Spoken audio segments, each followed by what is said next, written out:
Picture this. You're standing on the edge of a cliff, the wind howling around you, tugging at your clothes as if it wants to pull you into the abyss below.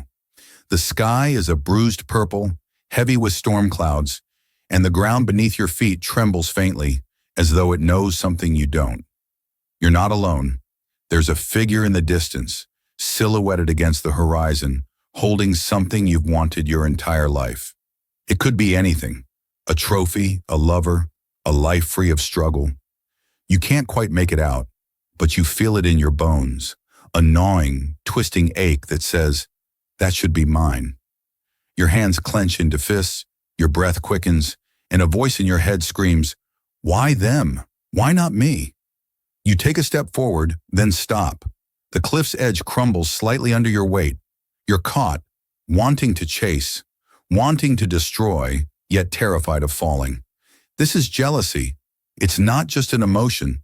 It's a precipice, and you're teetering on it every day. Here's the paradox that claws at your mind.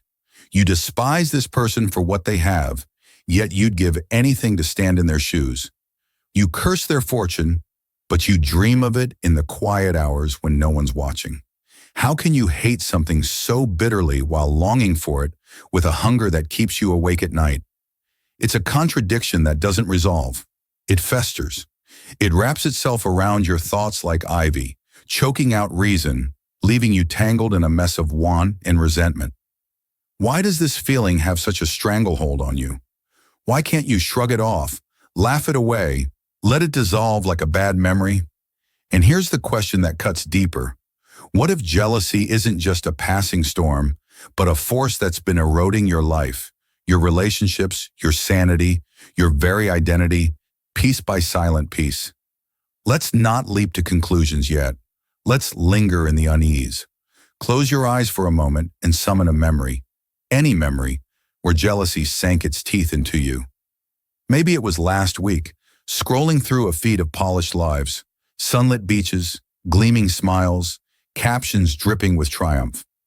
Your finger hovered over the screen, your chest tightened, and a bitter thought slipped through.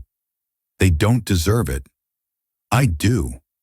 Or perhaps it was quieter, more insidious. A coworker's name dropped in a meeting, praised for work you could have done better, followed by a forced smile as your mind hissed, "It's not fair."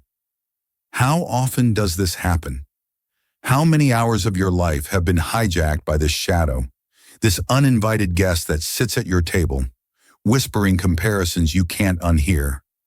And what's it costing you? Not just in fleeting moments, but in the slow, unseen decay of who you could be. Jealousy doesn't roar. It doesn't need to. It's a whisper, a sidelong glance, a tightening of the jaw that you barely notice until it's too late. It's a thief with soft footsteps, slipping into your psyche, pilfering your peace, your confidence, your ability to feel whole. Schopenhauer understood this better than most. He saw life as a relentless tug-of-war with the will, a blind primal drive that pushes you to want, to grasp, to crave, only to leave you empty when you finally hold it. Jealousy, he'd argue, is the will's sharpest blade. It doesn't just make you desire what's out of reach. It turns that desire into a mirror, reflecting every inadequacy you've ever feared. Their success isn't just their success. It's your failure, magnified, inescapable. But this isn't just a philosopher's lament. This is biology. This is your brain betraying you. Step into the lab for a moment. Picture electrodes humming, scans glowing with color as researchers peer into the machinery of your mind. When jealousy strikes, your anterior cingulate cortex, the part that registers pain, flares to life. That pang you feel isn't metaphorical. It's as real as a cut, a bruise, a broken bone. Your amygdala, that reptilian watchdog, joins the fray, pumping cortisol through your veins, signaling danger where there is none. Why? Because your brain is ancient, sculpted by a world where losing status meant losing everything: food, safety, survival. Social comparison theory explains it. You're wired to rank yourself against others, to scan the herd for threats. But the herd isn't a dozen rivals anymore. It's billions, their lives broadcast in high definition. Their wins a constant assault on your sense of self. You're not built for this. You're drowning in it. Let's rewind the tape. You're a child again, small and unguarded, standing in a playground. Another kid races by, clutching a toy you'd beg for, a shiny bike, a coveted doll, a thing that promised happiness. You didn't just want it, you felt robbed. Their laughter was a slap, their possession a proof of your lack. Now fast forward. You're an adult, polished and composed, but the script hasn't changed. A friend's new house, a stranger's viral post, a sibling's effortless charm, they hit the same nerve, awaken the same child. Jung would nod knowingly here. This is your shadow, he'd say, the dark twin you've buried, stuffed with every envy, every shame, every want you won't confess. You don't face it, so it festers.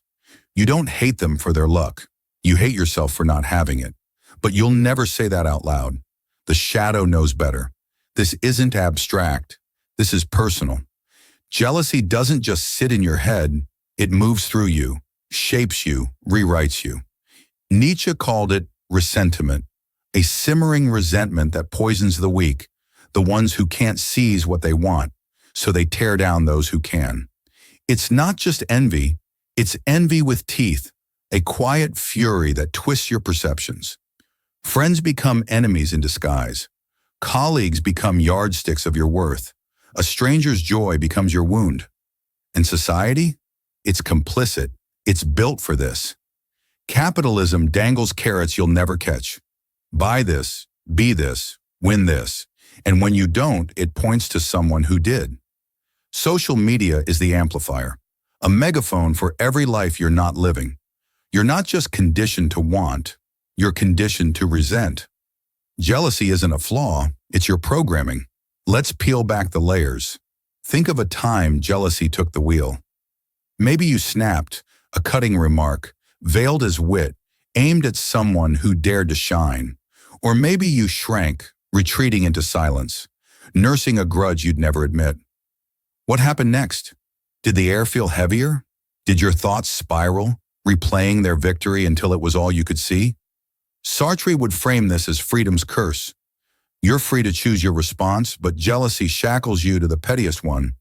It's a paradox of liberty. You're unbound, yet trapped, a prisoner of your own impulses. And the damage isn't loud, it's subtle. A friendship phrase, a dream withers, a piece of you hardens unnoticed. Now picture a wall.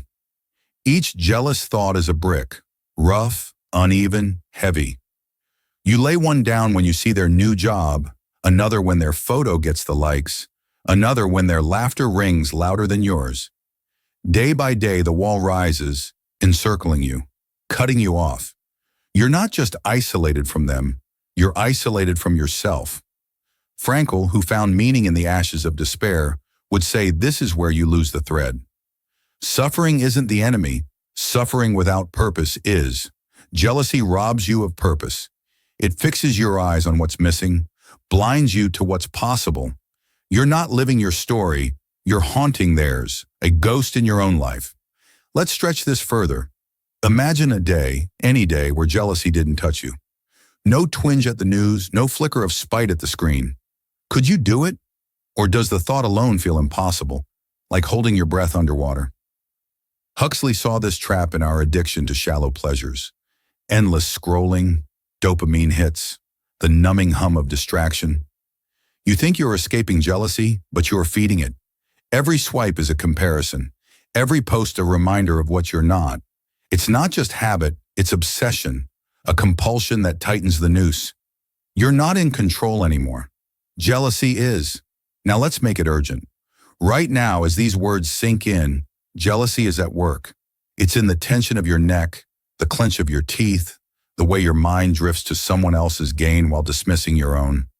You can't outrun it because it's inside you, a parasite you've nursed too long. Schopenhauer would smirk. There's no escape, he'd say. The will keeps you wanting, keeps you suffering, keeps you chained. But Jung offers a crack of light. Confront the shadow, drag it kicking and screaming into view. Ask, what am I really afraid of? What hole am I trying to fill? Neuroscience nods along, shift the wiring. Gratitude isn't a cliche, it's a counterstrike, starving the beast, soothing the brain. Nietzsche goes further. Don't just endure, create. Let jealousy burn, let it forge something new. Picture this one last time. The cliff again. The wind still howls, the figure still stands, but you turn away. The edge is there, crumbling, but you step back. You look down at your hands, not empty, not full, just yours. The storm rages, the questions linger. Can you break this cycle, or will it break you? Will you climb out of the cage, or build it higher? The answers aren't here. They're in the dark, waiting, where the real fight, the raw, messy human fight begins.